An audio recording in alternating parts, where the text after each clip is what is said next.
A note.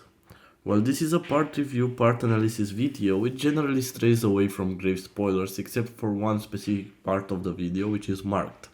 So even if you know nothing of Ghost Hound, you can still enjoy the video.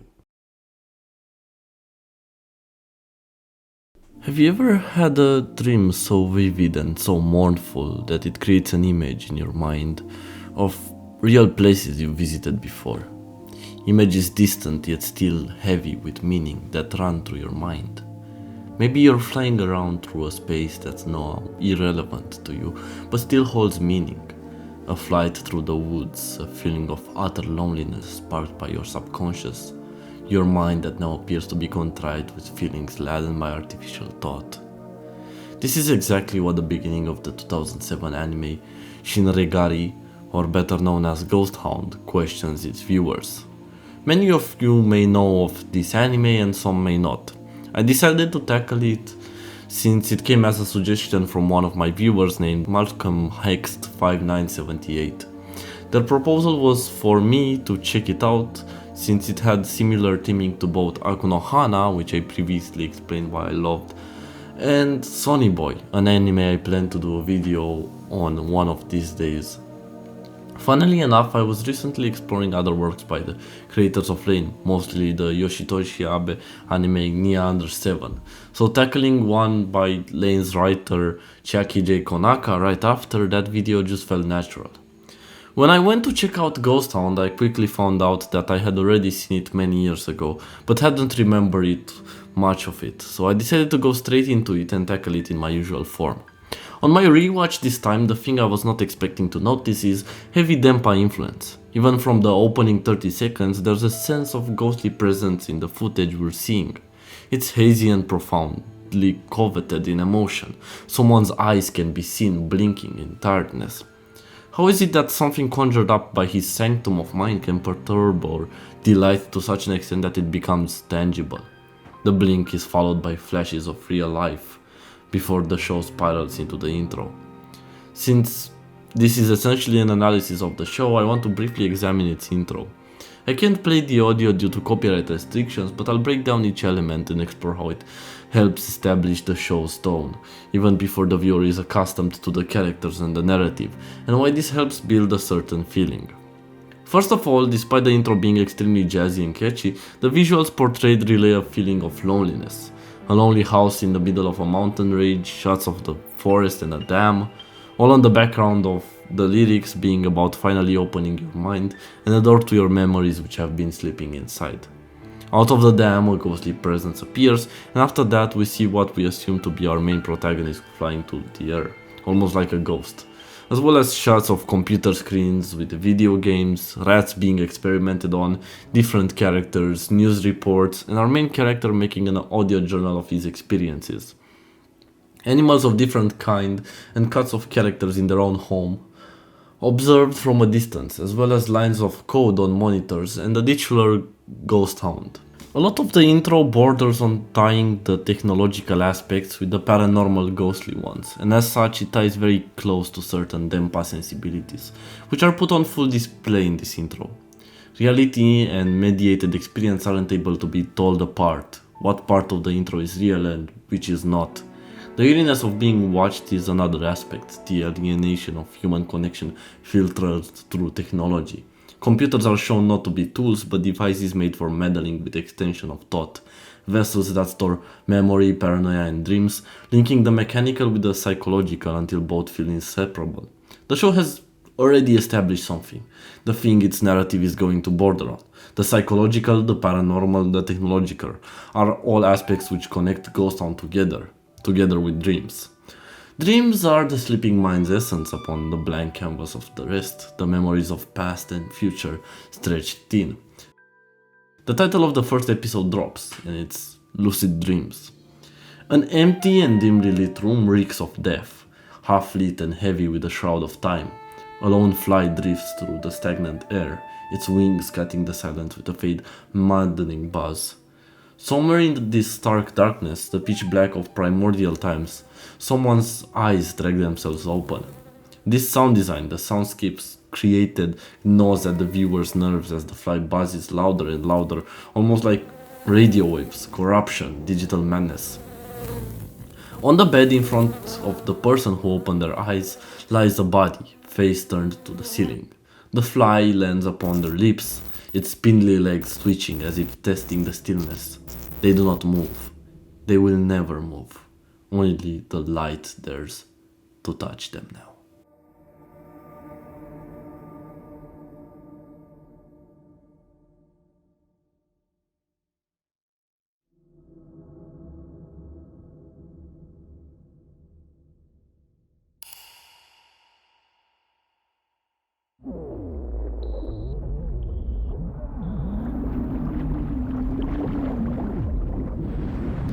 As the person exists in that space, they also don't. As they pull away, they get further dragged from the building, higher up by a helicopter, and now they're flying through the sky, through the lush green forests, through the roads. They spot someone, and that someone spots them back. It's a little girl who, upon seeing them, turns around. Just as it began, they get dragged back through the void and awake in the room. It's a boy. He had fallen asleep on his floor. He reaches for a radio and starts recording his dream. Here we learn that the person who was lying dead in the bed was none other than his sister. The velvet twilight is slowly setting in on his home.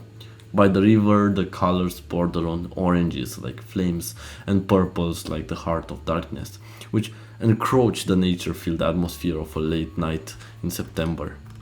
As the first episode of the show progresses, we're introduced slowly to a variety of characters outside the main cast.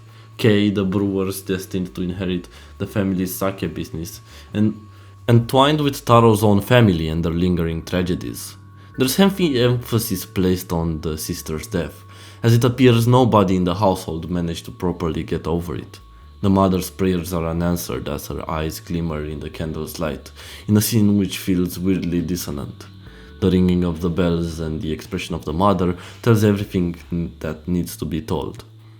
At dinner, Taro wonders if he'll ever inherit the brewery from his parents, even asking them about it since they were going to give it to his sister if she would have still been alive. The question lingers like smoke in the air and prompts his father to respond with chilling practicality that there may be no water left for him to hold for the brewery when he grows up. The conversation appears to be over, but the mention of his sister upsets his mother terribly. Her composure fractures and her eye begins to twitch nervously. Almost like a victim of PTSD, she becomes quickly distressed, falling apart in a matter of mere seconds. The gesture betrays her agitation. The silence that follows is thick, wrong in every way, heavy with what remains unsaid. Unable to endure it, Taro excuses himself abruptly, storming upstairs, leaving behind the family hollow in their own silence. The usually slow pacing and the long silences, as well as the sound design, help build a landscape of easily powerful increments in which the story comes. The first one being centered on the character of Taro. While the setup of the story is still getting put in the works, we get to spend time with Taro alone and his dreamlike experiences seeing the real world. Aspect which I could not present better than by analyzing the scenes present during the first few episodes of the show. From the heavy guilt and anguish to the overall oppressive atmosphere the show creates. When he reaches the top of the stairs, Taro looks inside his sister's room, just to discover it practically unchanged since the day she had died. In his room, he begins playing with an open radio, messing with the frequencies of it. While this radio isn't mentioned too many times, it feels significant to the built theming, in that it ties deeply with the Denpa identity present in most of Konaka's work. The radio does end up playing quite an important part, as several times in the show it's the thing that holds Taro's concentration enough for him to be able to go into these strange lucid dreams. The fact is also indicated in the mid-episode Eye Catch, which uses a radio potentially playing a police report over it, heavily distorted by a sort of paranormal presence.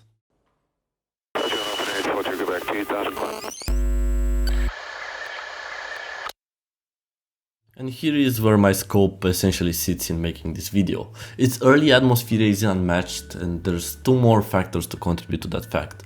First of all, Taro is assigned to a new psychologist at school, one named Hirata, a character which becomes not only reoccurring but quintessential to the main plot. He helps bring light to some of the heavier exposition. Most importantly, the psychological terms he uses in order to read and help Taro develop out of his anxiety towards his sister's death. His expression is always motionless, like you cannot read a single emotion of his face.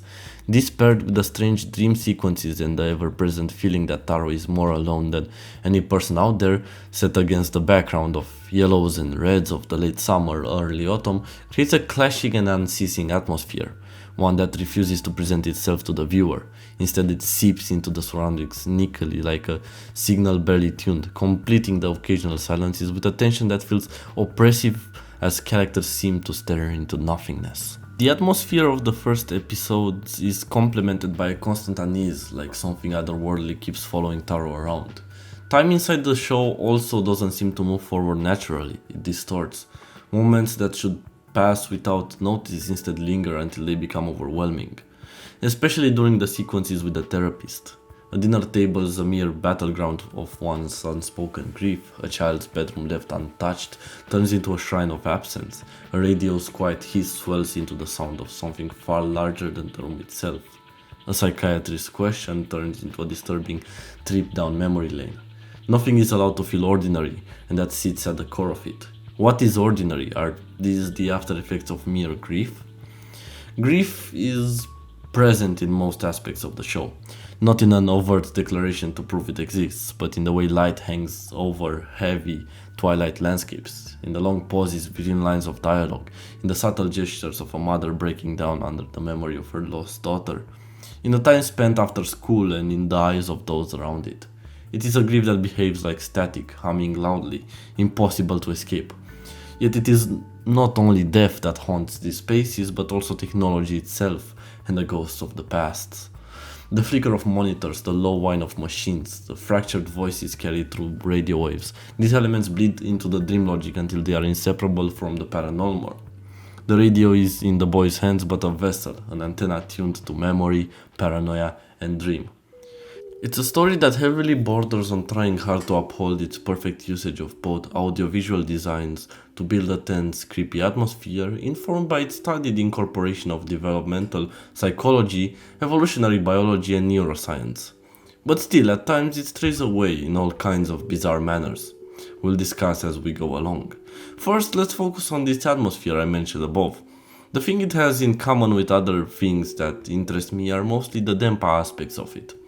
One aspect that classifies this as Denpa is the fact alienation in Ghost Hound is never confined to the inner world, and just there, it has real life effects. Oftentimes it is refracted back through signals and devices or through physical forms, not common ones but spirits of the otherworldly. The second episode begins with an overwhelmingly surreal memory of Taro waiting for his sister. His inability to remember her face, his chase after her as the environment distorts and stretches, growing larger.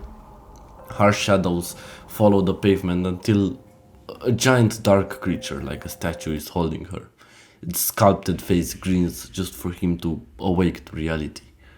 Another reoccurring dream. Taro seems simultaneously fixated and unbothered by the presence of such disturbing dreams. His inability to cope with them and move on is what kept him in this state, a state of spiritual vulnerability. A vulnerability which soon comes to the real world as he enters the forest behind the town shrine. A thick fog covers the ground and soon encompasses everything around him. A ghost that looks like his sister appears and then morphs into a strange creature. The giant seems present too, in the forest. He runs out disturbed, screaming at the top of his lungs that this must be a dream he needs to wake up from, just for an intangible barrier to let him out. The world sits still. This struggle Taro's one with the reoccurring dreams that slowly unravel his mental repression of the incident 11 years ago are the result of his post-traumatic stress disorder. This increased spiritual activity, he is not the only person experiencing it.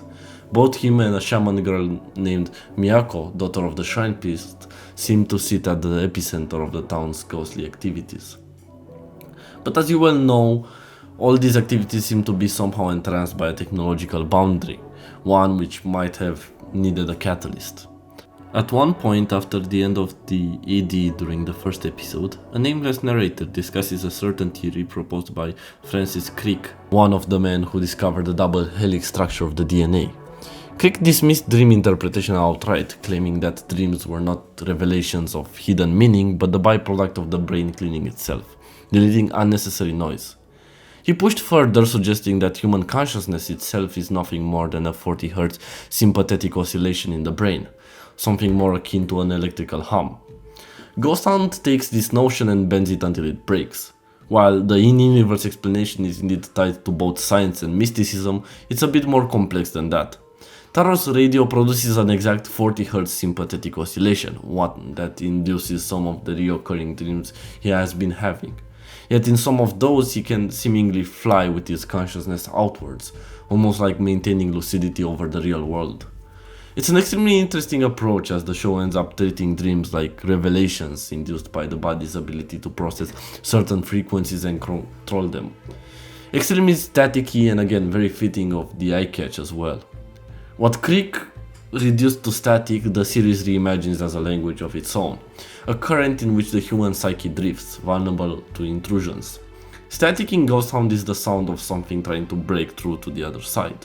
And as one of many omniscient forces which feel ever present in the series, it helps construct a very oppressive feeling that's directly intertwined to the atmosphere of the show itself. The atmosphere and build-up to the discovery of the spiritual world remains strange even on rewatch, but it's particularly relevant in the fact Masayuki, Taro, and Makoto's parents all went exploring in the same abandoned hospital and experienced it way before any of their children would have had the chance to. Yet they never decided to document or warn anyone about it. As such, the three children decide to commit to the same trek years later to commit to some sort of phobia exposure. What ensues is out-of-body strangeness. I think a small deviation is made here in the sort of artistic integrity of the work. As the first time we see the children experiencing an OBE, they become these strange astral babies with pitched up voices. This is of course to show the fact that they are inexperienced in astral projecting, but in my opinion this sort of distracts from the atmosphere the show had built up to this point. While the sequence is strange, I think the fact that the little baby forms are played for laughs and kept for multiple episodes detracts from the overall aesthetic the show has built up to this point. This, along with a few other aspects, build to a series of shortcomings the series have. For now, let's continue focusing on analyzing what we have at hand. Speaking of which, let's speak about we'll call it astral realm for now. The place they manage to project is a shared dream of all consciousness that is both alive and dead. All of the animals and microorganisms that have ever lived upon death attune to the 40 Hz frequency and are able to pass to the spiritual realm. These shared dreams inhabit their own plane of existence, which is an eternal experience shared among all living organisms. Since the idea of frequencies is based upon that of energy, it simply explains the fact the paranormal is determined by a reaction of unnoticeable frequency shifts in energy. The energy is compatible with all beings and is transmitted through waves, much like radio waves or static.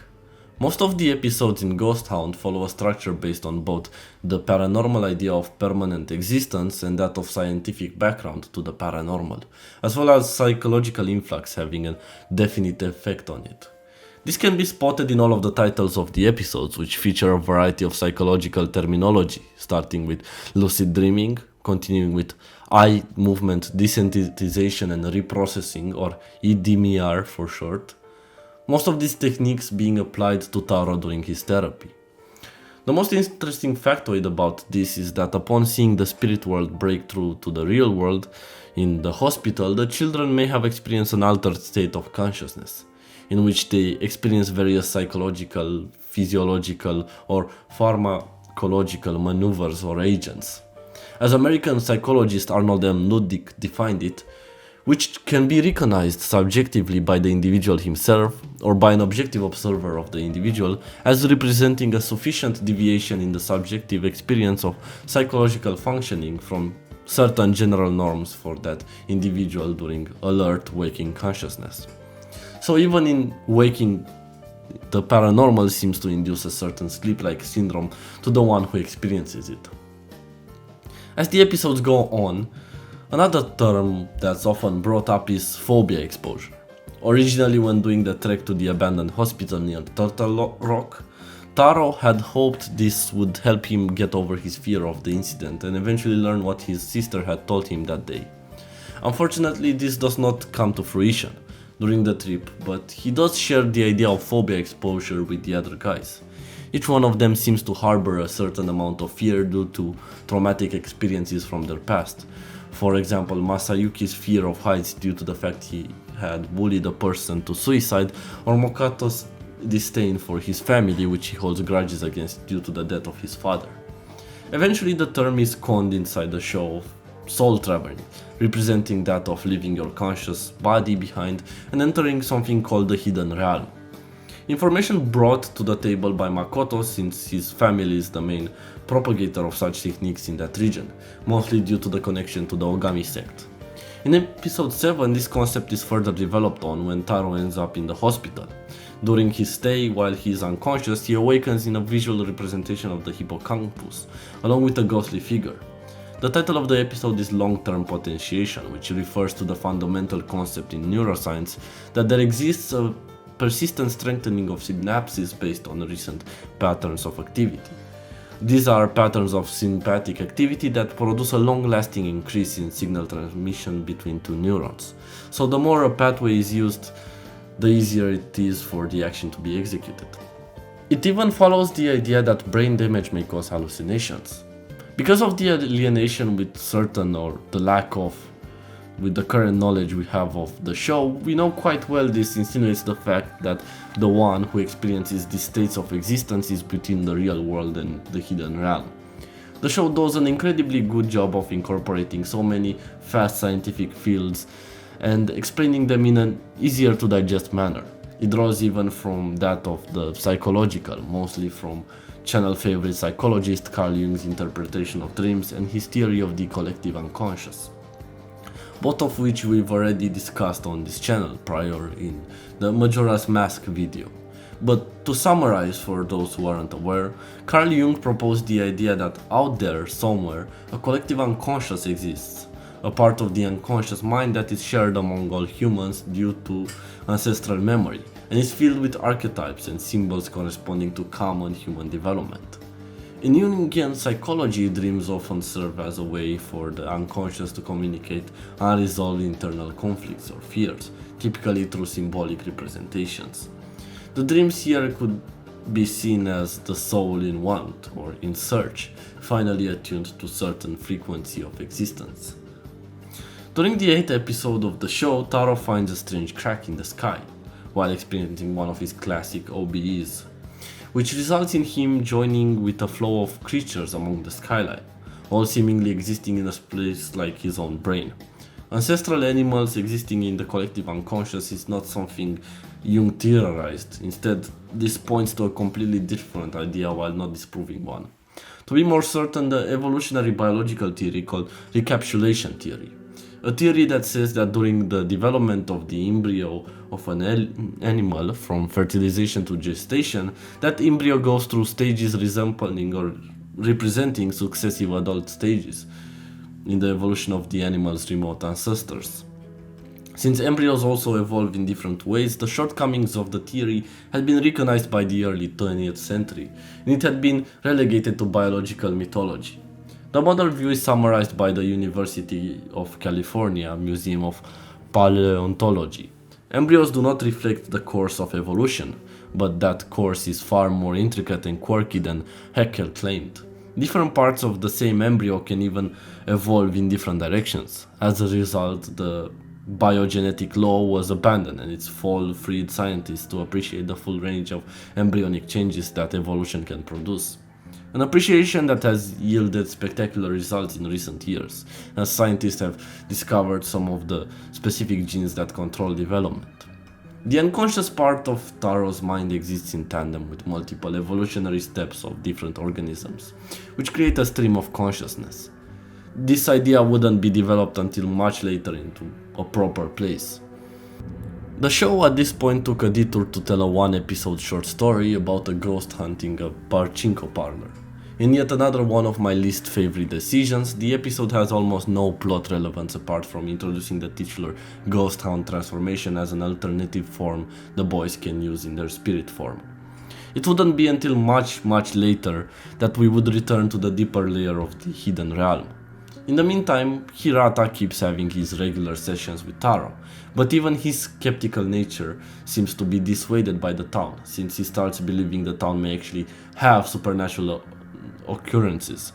A fact which at first he attributes to his psychological state or those around him. Both him and another scientist named Otori are outsiders to this town, and when introduced to the plot appear to be the most science-oriented and unsuperstitious people. Both assume Taro's out-of-body experiences are psychologically entangled effects of PTSD. This results in both him and Masayuki to question the existence of this astral plane. It is often believed in neuroscience that operant conditioning, similar to training of Pavlovian belief, each person's experience can be instilled by trauma or made as such for them to gaslight themselves into believing something is true. This essentially means that their sightings are not only delusions from aberrant processes of the brain and mind, but created by reinforced behavior patterns. The idea carries a mythical resonance, yet the underlying mechanism, the symbols absorbed beneath conscious awareness, remains central. In describing how people inherit images and archetypes without realizing it, Dr. Hirata inspires Taro's visions through this lens. He and the Shinto priest extend the same reasoning to Miyako, suggesting her possessions by folkloric beings might stem from exposure to the priest's studies. Hirata has a tendency to dismiss the supernatural, as he is afraid of admitting its ability to influence him in a meaningful way. Unlike Taro and others caught in these mysteries, Hirata clings to the notion that everything is reducible to the brain's unfalsifiable workings. Coming from Tokyo, like Otori and the engineers tied to the bioplant, his outlook reflects an urban sensibility shaped by the city, that of rationality, coldness, and schedule. But once the town itself unsettles him through inexplicable experiences, his confidence falters. In episode 8, he spots the dark figure near the pachinko parlor and believes he has gone insane. In this aspect, the priest and psychologist are not so different. Each appeal to the same mental phenomena, only through distinct vocabularies. Both are two sides of the same coin, trying to explain to themselves the rather vast number of abnormalities present in the town. The shamanistic and the psychological both eventually fail, reaching an overwhelming fear of the unknown. From this fear, certain dilemmas spin off. The first one is the identity of the priest's daughter, Miyako, who just like Taro experiences the supernatural in a much more accentuated manner. Except she is able to spot spirits simply existing outside the spiritual realm, or out-of-body experiences. She is also able to be possessed for short periods of time by such spirits, which results in her suffering a profound identity crisis, wherein she continuously asserts her own identity as conditioning. Applied in a similar vein is the conditioning Taro applies to himself due to his sister's traumatic death. He tries and wishes to speak to her once again. In doing that, he manages to convince himself that Miyako is the reincarnation of his sister, and due to his previous attachment to her, in a strange Freudian twist, develops feelings for her. Freud would see the strange attraction to Miyako, who he convinces himself is his sister's reincarnation, as a distortion of the family romance, a blend of the familial love and erotic desire, which is at the heart of Freud's Oedipus complex. Even though Miyako is not literally his sister, his belief makes his attraction symbolically incestuous, hence the Freudian twist. I mentioned above not only that, but a lot of that is also projection on Taro's part, who shifts the emotional attachment he had to his deceased sister onto Miyako. In Freudian terms, this transference is called redirecting. Of course, he contradicts himself multiple times and confuses Miyako even further by expressing his romantic attraction to her through his action and insisting that she is his sister at the same time. Episode 13 is the first time we get to experience the deeper part of the hidden realm again. The episode begins with a surreal OBE which transports Taro and transforms him through a variety of forms, fact which reinforces the series' focus on the recapitulation theory. The episode visually dramatizes this. Taro shifts through forms not just as personal growth but as reenacting layers of biological and psychic history. It reinforces the series' concern with how the past is inscribed into the body and the psyche. During this specific OBE, he gets transported all over the place, noticing the people in town, including Miyako, who is now in her bed with fever.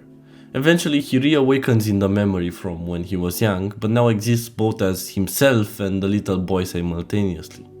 He still chases his sister, but now two versions of him exist at the same time. Taro existing as both the little boy and his older self simultaneously creates a psychological split as entranced by the narrative. The child's self embodies trauma, innocence, and the origin of his wound, the sister's death. The adolescent self is his conscious identity who now tries to rewrite or restage the trauma by intervening. This doubling reflects Freud's notion of the repetition compulsion, the desire to replay traumatic events with the hope of achieving mastery. Yet he remains paralyzed when confronted with the dark figure, the return of the repressed. He tries to save his sister, this time as his older self, but is unable to move upon spotting the dark figure. He transforms and finally fights the dark figure, confronting his fear, but when he does that, a portal drags him deeper into a dream sequence. The dream sequence doesn't only represent that, as we'll see later, since it has multiple facets of existence. The core of the idea is Taro is only able to access a version of the collecting unconscious after confronting and defeating the dark figure. Fact that signifies the gateway to deeper psychic layers is barred by each one's personal repressed trauma. In this case, the dark figure embodies his repressed fear and unresolved memory of his sister's death. As long as he is paralyzed before it, he remains trapped in repetition. By transforming and facing it directly, he symbolically integrates the shadow, which is very Jungian. One cannot enter the collective unconscious without first confronting the unconscious contents of the personal psyche. So narratively, the sequence marks a threshold. The personal unconscious, his sister, trauma, paralysis, must be navigated before he can move into the archetypal of transpersonal level. Synapses, the Whitfield, the soul travelers. It's a classic progression. Shadow, confrontation, initiation, entry into deeper realm. This also answers the ambiguity the show raises between science and spirituality. The fight is not about eliminating fear, but about recognizing it as the necessary passage to a broader awareness. At first, when he breaks into the dream, he falls into a vision of Hirata hypnotizing him, before quickly awakening in front of the old hospital, long ago, when it was still being actively used. An old man sits on a bench and greets him, and tells him he doesn't really belong there, since most people that end up there do so because of terminal illness. Their conversation eventually shifts to the idea of taking over the brewery, a motive which, as we've established, is important to Taro. It's because it's his choice to follow in his sister's footsteps. Eventually he notices everyone around the garden he's sitting in is staring at him, as the old man tells him that he has the whole life ahead of him, while he's dead. Him and everyone around rest there for all eternity. At this point, Taro realizes he's still in the hidden realm and runs away after excusing himself. Meeting the old man at the hospital garden introduces a liminal zone between life and death, a purgatory of sort, if you will, which lies in the deeper levels. The revelation that everyone around him is already dead suggests Taro's presence in a collective death space, a purgatorial image of eternity. Symbolically, this hospital garden stages the ultimate confrontation with morality. The brewery motif spills in here. It represents life continuity, family inheritance, and grounding, versus the eternal status of the dead. The old man essentially places Taro at a crossroad between being absorbed into death or affirming life through his choices. His choice to break out is partially rejecting his sister and partially fearing his death, or maybe a combination of both in the search of her. He runs to the edge of the dream and discovers synapses, confusing him even further if he's still in the hidden realm, or the place beyond that. Is he inside his own brain? The theory of the collective unconscious seems to point to such a place existing. The hidden realm becomes indistinguishable from his brain, suggesting that the collective unconscious might not be out there, but embedded within human neurobiology. This is where the series perfectly embodies its scientific and spiritual transgressions. Is the hidden realm a literal other world or a psychic projection within Taro's own cognition? It's something which even now I doubt I could point to exactly.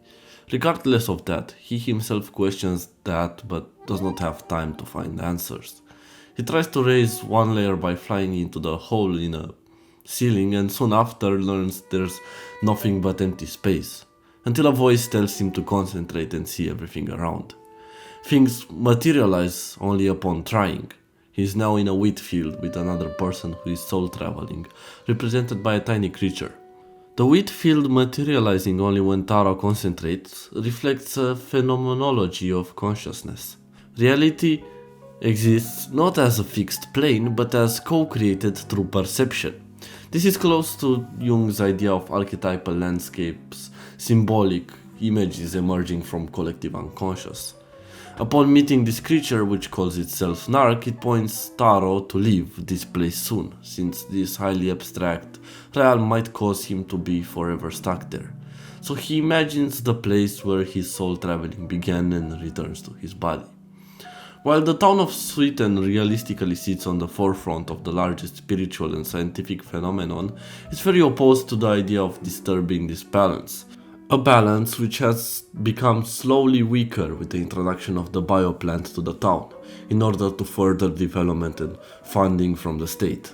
That and the creation of the dam are both the effects of rancid avarism from a certain mayor. It is said at the start of the series that the river is drying up. This may be in fact due to the fact the dam was built, but it has the adverse effects of drying up the water used in the Sweeten brewery, which would mean for Taro his inability to inherit a place which was destined for his sister. It also simultaneously marks a steady decline in the town itself, as the residents seem prone to self-destruction. Taro's mom, for example, takes a type of sleeping pill that knocks her out, removing her ability to enter the hidden realm. And his father has a tendency to lock himself in the basement listening to jazz, an enclosed space unworthy of entities to inhabit. But this is reflected in more than one set of parents. Everyone appears to be dysfunctional. Masayuki's parents are also an interesting case. He works at the bioplant and oftentimes cheats on his wife.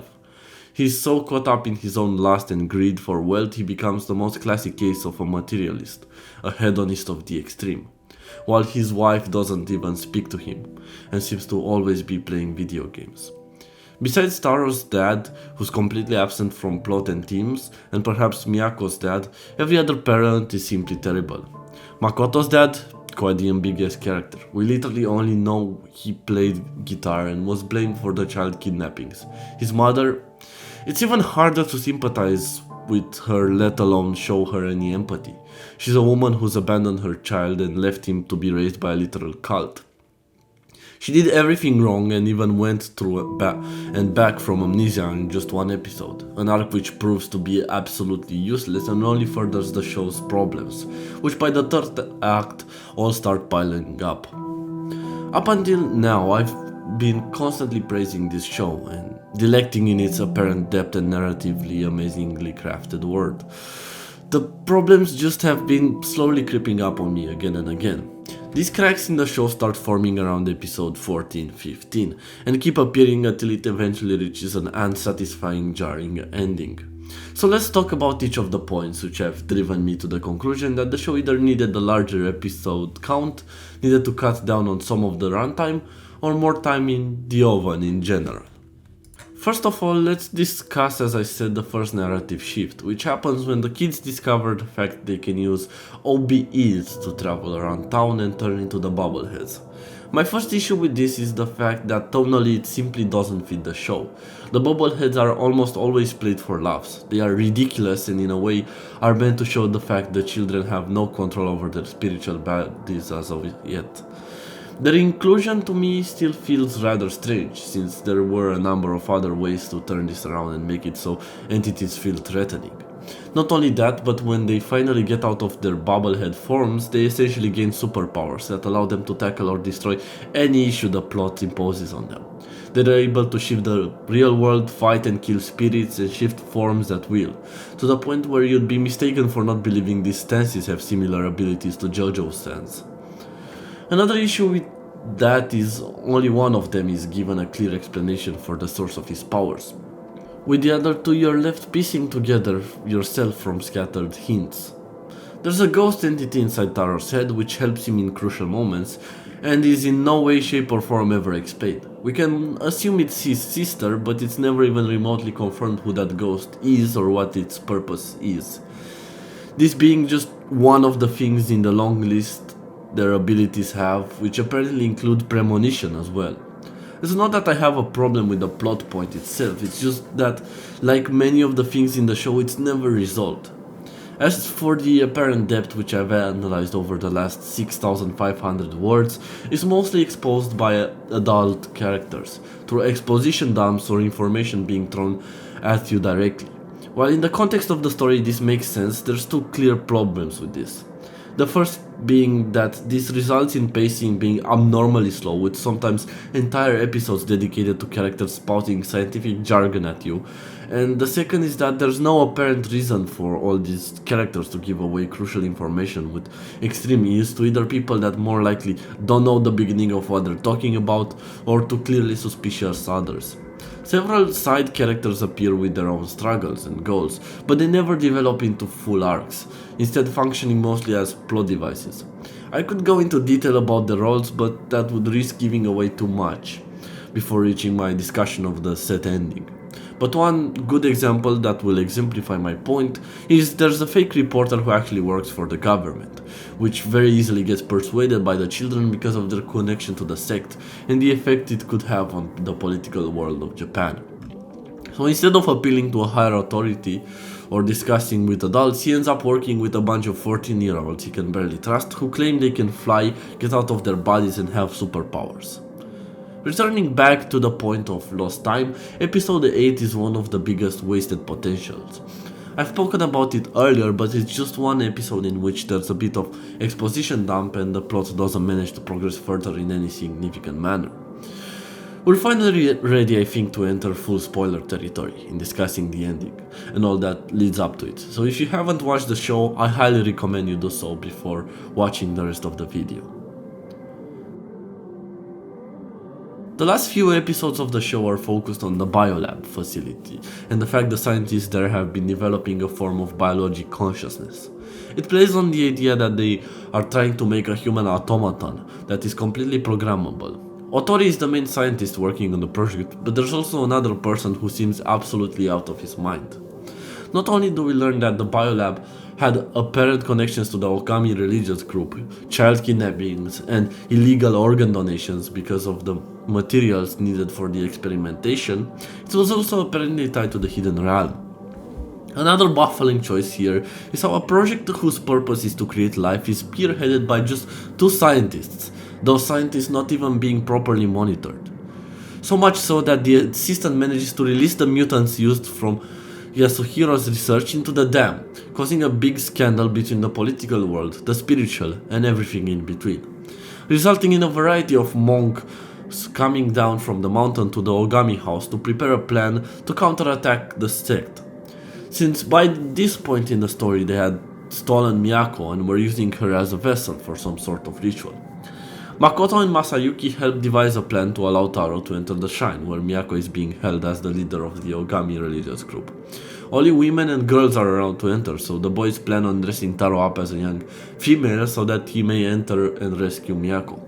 Hirata and Reika also assist in carrying out the plan, and they sort of just manage to run out of there to the back, meet with a bunch of secret agents, and Makoto just kills them by releasing his spirit Ghost Hound. And like that, we're left with a lot more problems. First of all, the antagonists are rather lamentable, and we never even learn what happens to them in the last episode. The conclusion of the show as well feels jarringly simplistic compared to the intricate build-up. It's overly cheerful, rushed, and conveniently tied together.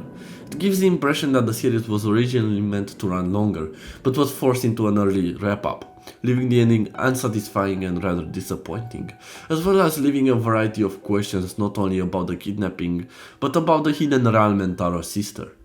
This is supposed to be the moment when everyone's arcs inevitably end, but it ends up feeling like Konaka reaching through the screen and going like, you know what, it's fine, you can keep those questions. While undoubtedly this furthers discussion, I doubt this was even remotely the point of the series. And while this latter third of the video has seemed to be overtly negative, you must understand that this comes from a place of love. I want to love Ghost Hound. It has so much good going on for it. From the superb atmosphere to the enchanting soundtrack to its overly complicated explanations of the paranormal, it's just that it feels like it just barely scratches to reach the threshold of a good anime, which is the saddest part. In the end, no matter how much depth you give the story or concepts and how much setup you build for them, without a proper conclusion, shows like this just end up feeling deep as an ocean, yet wide as a puddle.